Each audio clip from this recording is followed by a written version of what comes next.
The show The Watcher on Netflix is scary, and it's based on a true story. Let's take a deep dive. So if you've seen the show before, it's basically about a family that moves into a house in New Jersey and someone watches them, aka stalks them, harasses the family, all that. This is the house that the story originally came from in real life, 657 Boulevard in Westfield, New Jersey. The show follows the fictional Brannick family, pictured here, who are based on the real-life Broaddus family, pictured right here. So basically in 2014, this family, the Broadduses, they purchased the house at 657 Boulevard in Westfield for $1.3 million. And they were getting all their ducks in line and getting ready to move into the house when they received the first letter from a phantom man named The Watcher. Here's some of the text from the original letter. He says that my grandfather watched the house in the 20s, my father watched it in the 60s, now it's my time. And the family continued to receive these mysterious letters until they became threatening. I'm going to post a part 2 soon, so follow if you want to hear more.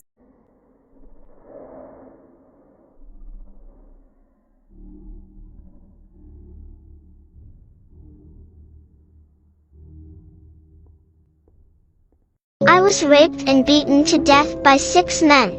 Hi, my name is Elena Hembry, and my story is one of the most severe child abuse cases since I died less than 2 months ago, where I was only 17 months old. It all started on July 28, 2023, in Middlesboro, Kentucky, when my mom, Erica Lawson, sold me for drugs to 6 different men and couldn't remember who she left me with. I was beaten with a baseball bat and raped to death so badly that when my mom found me, I had stopped breathing and was unresponsive. My mom did nothing and waited for 45 minutes before she brought me to the hospital and stayed for an hour before she abandoned me as they put me on life support and put me on a life flight so they could transfer me to a hospital in Tennessee since they were not capable of giving me the medical care I needed.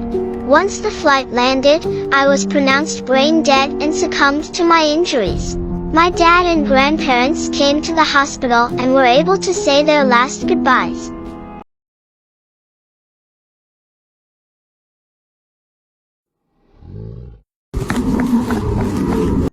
I'm going to warn everybody right now, the case that we're about to cover is easily one of the most disturbing true crime stories I've ever heard in my life, so viewer discretion is really advised for this one. This is Kevin Davis. He was 18 years old back in 2014 when this horrific event took place. Kevin lived here in Corpus Christi, Texas, and shared an apartment with his mother, Kimberly, and his sister, Destiny. On May 26, 2014, Kevin snapped. He had been having homicidal thoughts for a long time, but on that particular day, he decided to bring his dreams and his fantasies into reality. On that morning, Kevin told his mother, Kimberly, that he wanted to unalive himself, and she told him that she couldn't stop him if he wanted to. After hearing this unexpected response from his mother, Kevin went into a rage. He grabbed a cord and attempted to strangle his mother on the couch where she was sitting. But his mom, Kimberly, managed to fight him off, and in a panic, Kevin went into the other room and grabbed a hammer. Now, this is where it gets really disturbing, so if you're still here with me and you have a weak stomach, don't keep listening. Kevin then bashed his own mother's skull in with the hammer, hitting her at least 20 times. And he then grabbed a knife from the kitchen and inserted the knife into the head wound. At that point, Kimberly's head was opened up, she had a massive head wound, and her brain was exposed. And Kevin stuck his hand into his own mother's head and played with her brains. He later told detectives that it felt like putty. Now, after his mother was dead, Kevin dragged her corpse into another room and her, which is unbelievably shocking and disgusting. After all this was said and done, he went to a neighbor's house, told them to call 911, told them that he had just murdered someone, and he was arrested without incident. When Kevin ultimately arrived at the police station, he was brutally honest with investigators about his crimes. I listened to the entire interrogation, and I cannot unhear some of the things that he told investigators. It's vile and shocking. But at one point, he smiles at the investigators with a little grin and says, "Yes, I guess I lost to a corpse." After his trial, he was handed down a sentence of life in prison. He's still alive. He's still in Texas right now. And he even admitted to investigators that if he was given the chance, if he were out on the street again, he would kill again. I'm sorry to have to fill your guys' minds with this stuff, but this is a truly disturbing case that I can't stop thinking about because of how horrific it is, and yeah, I cannot believe that this happened. I spent 2 days in a Texas prison with a girl who orchestrated the murders of her entire family. I've talked before about the impact that encounter's had on me, but today I actually just want to get into the case, the true crime story of Erin Caffey. Erin Caffey was the oldest daughter of a devout Christian family in Alba, Texas, and she was working as a car hop at Sonic when she met 18-year-old Charlie Wilkinson. Erin was only 16 at the time, but whenever she met Charlie, the two instantly became infatuated. It became very serious very quickly. They were madly head over heels in love with each other, and Charlie even gave Erin a promise ring saying that he wanted to marry her when she was old enough. Now, when Erin introduced Charlie to her parents, Terry and Penny, her parents immediately had red flags and bells and whistles going off saying there was just something off about Charlie. Terry and Penny were very protective of Erin, obviously, and they tried to keep the couple apart, tried to make it hard for them to see each other, talk to each other, but they always managed to find a way to be together. And finally, it all came to a head, and there was a breaking point where Terry put his foot down and insisted that the two absolutely unequivocally stop seeing one another, that this is it, this is the end, you two are done. And surprisingly, the couple very quietly agreed. The two didn't have an outburst, Erin didn't fight back or argue, they just simply said, okay. This should have been a huge red flag, but unfortunately it wasn't. Unbeknownst to her parents, Erin had actually mentioned to multiple friends and people at school that she wanted her parents dead. And when her parents laid down the law and forbid her to see Charlie, this was the last straw, and she eventually convinced Charlie, along with two other of her friends, that it was time to kill her parents. Hours before they were brutally attacked and murdered, the Caffey family was having a pillow fight, including Erin. Erin and her two little brothers and her parents were all giggling and laughing, having just a good family time before bed. And all the while that Erin's participating in this, she knows that in just a few hours, her boyfriend and an accomplice are going to sneak into the house and put an end to everyone. And later that night, Erin did sit in the car while Charlie Wilkinson and his friend Charles Wade snuck into the Caffey house and proceeded to brutally murder Penny Caffey, Matthew Caffey, and Tyler Caffey.